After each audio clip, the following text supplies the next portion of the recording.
Hey guys, so I'm finally sharing a life update because I've officially been in business for 1 year. And since I basically didn't post any content all year long, I thought I'd hop on really quick and share some of my biggest lessons, my biggest regrets, and even a few of my wins. So starting with biggest regrets, I would say first and foremost that my biggest regret is not starting sooner. I've always known, probably since high school, that at some point I'd want to work for myself. And you guys know that I started working with Zanita back in 2015. And I think I was just so excited to have had the opportunity to work in the business of blogging that I kind of lost sight of what working for myself would look like. And I don't think that I adapted fast enough either. I think I was just comfortable where I was. I was just so committed to her business and like attached to it, and also attached to her because she was such a great person to work with. But looking back, I definitely could have done this on my own probably about a year ago. And I don't know why I didn't have the confidence to just go on my own and do it sooner. I also wish that I started my LLC sooner. When I decided to go off on my own, I told myself that if my business could survive for 3 months, then I would do the LLC. And for whatever reason, 3 months turned into 9 months. I kept putting off the LLC, and I finally just did it recently because my accountant told me that it was time and that I needed to do it. I also regret lowballing myself. So I don't really know anyone who does what I do, and that meant that I didn't have a benchmark to go off of in terms of pricing myself. So what I ended up doing was taking my annual salary, breaking it up into an hourly rate, and that's what I was charging. I didn't even consider that at some point I might need to hire out or that there would be business expenses. And every time I think about how I set my prices in the beginning, it just makes me so mad because that was just such a novice and amateur thing to do. But I guess at least I can say today that I am charging what I know I'm worth. And if any of you are afraid to price yourself higher, I think it's really important to keep in mind that when you set your prices high, you also attract the kind of clients that are, I guess, that value your business and also value like your work. And I think that's the beauty of being able to go off on your own, is that you get to work with the kind of people you want to work with. Another thing that I regret is not building relationships earlier. When I was working with Zanita, I had so many amazing opportunities to network. You know, I was always at the Blog 11 Awards events. I got to go to the Reward Style conference, and you know, countless times I got to go to Fashion Week. But there were many times when Zanita couldn't stay because she had to be somewhere else, though, as you know, maybe after a few hours she like hopped on a plane and left. And every time she did that, I would just crawl back into like my hotel room and like either call my family, talk to my kids, or just like start working.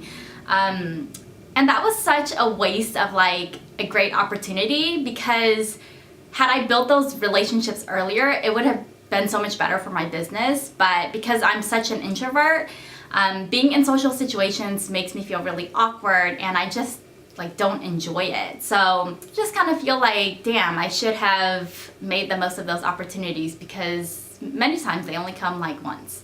I really made the mistake of thinking that like the quality of your work and that working hard is what drives your business, but it's actually your relationships. So I think that if there are any of you guys out there who are really introverted like I am, and you're eventually wanting to work for yourself, just like start working on and refining those like people skills, because that's going to take you so much further than like being smart. Another thing that I wish I did more of was create content for myself. I think when I started doing this in October last year, I was so motivated, and I'm just so excited that I was creating content pretty regularly, and I was able to grow my page views from like 500 to 5,000 within 1 month.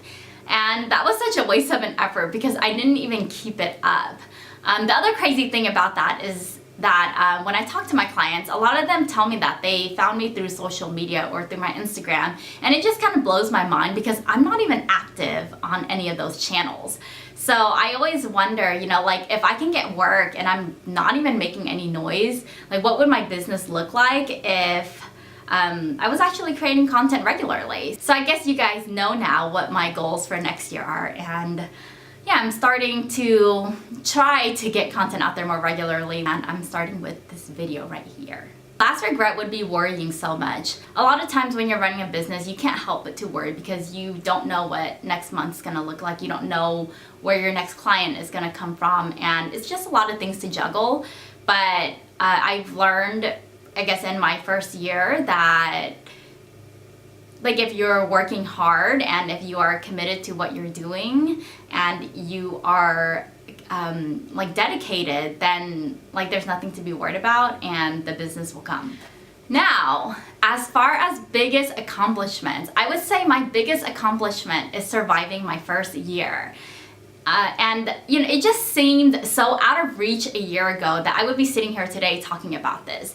There were many days when I felt like, oh my God, I should just give up and go back to corporate. And I'm so glad that I didn't because things really worked out. And not only did I survive my first year, but I hit the income goal that I set out to achieve a year ago.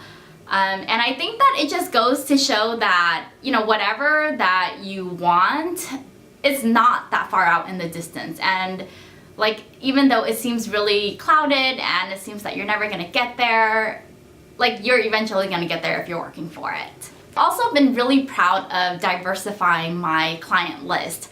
So a lot of you may know that when I decided to do this full time, I really set out to serve the influencer space because that's kind of where my passion is. I only feel that the influencer space is kind of how I got here in the first place.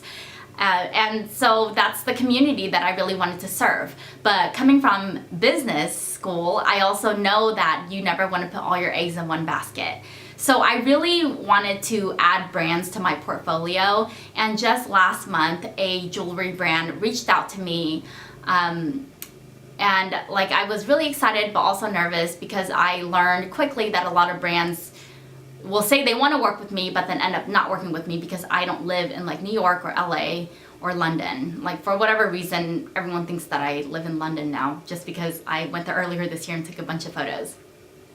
But anyways, this jewelry brand in London was just like really happy to start this partnership even though I wasn't there, and they were happy to work with me remotely. So that's been, you know, like an opportunity that I really appreciate and that I just like am so grateful for. So I'm definitely like ready to add more brands to my portfolio, and like can't wait to see what that's gonna look like for me next year. And I would say that my last biggest accomplishment is worrying less. Coming from a place a year ago where I was constantly worried and constantly stressed and losing sleep because I had no idea what next month's income was gonna look like, to now being like not even concerned if I lose a client the next day, has just been so liberating and so like gratifying because I'm like that confident in my business. I couldn't say this a year ago, but being able to sit here and tell you all this now, I guess feels pretty good. And that's like something I'm definitely proud of. So that was basically my year in review. And I guess to tie it all up, I will leave you guys with some of the biggest lessons that I learned and ones that were my favorite. And the first would be to know your worth and to not be afraid to demand it. I know that when you're just starting out, to come off really confident and charge a rate that's really high, sometimes, you know, is really hard to do, especially if you're like a humble person. But people are really buying into you. So if you know that you can do something well, just like go for it and don't be afraid to ask for it. And I would also say to be patient, because running a business, or I guess starting a business, is truly a process. I don't think that many people know this, but when I first started doing this, I was like newly separated, had just gotten an apartment, and had my kids with me like all the time.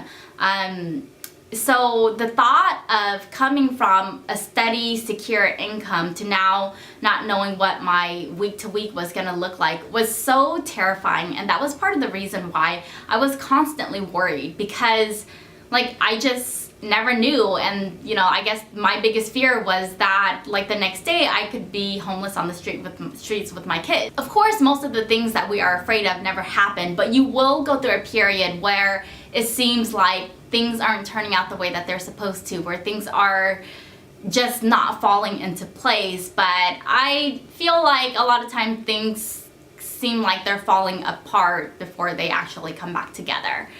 And if I had quit, you know, within my first 3 months or even within my first 6 months, I would have never seen the kind of progress that I would have made today. And I don't really think that it was even up until 6 to 9 months that I was starting to get the traction and see the trajectory that I wanted to see. And then my last and favorite tip would be to journal. I never knew what kind of magic or sorcery was happening when you put your pen to paper, but turns out there is something that goes on there. I picked up a book recently, it's called Influence, and I'll link it below because I can't remember like who wrote it, but the author talks about how the Chinese indoctrinated the prisoners of war during the Korean War. And one of the ways that they did it so successfully was first by making them write about it and then making them talk about it. So, you know, it really goes to explain the psychology behind why things happen when you write it down. And my whole life, I didn't really know what was going to happen by me journaling, but, you know, I just knew that it's what, like, business leaders did, it's what people I admired did, so then I, like, did the same thing. And, you know, it's so crazy as I look back today, at my journal when I was 27 years old, and, like, I can just say pretty confidently that I've marked off almost every single goal. And I don't even know how it happened. I guess if you only take one thing from this video, it would be to journal, to write about your goals, to like give it the most vivid details in the way that you would love for it to manifest, and like wait a few years and watch how it kind of unfolds. Anyways, I hope that you guys enjoyed this video. I really do plan on creating more of these kind of conversational videos since I often get a lot of questions on like Instagram and like in my inbox that like I don't really have time to create blog posts for, so I guess if I can just sit here and talk about it, it might be easier. Let me know in the comments what you'd like to see in the future, and don't forget to like and subscribe. I will talk to you guys next time. Bye!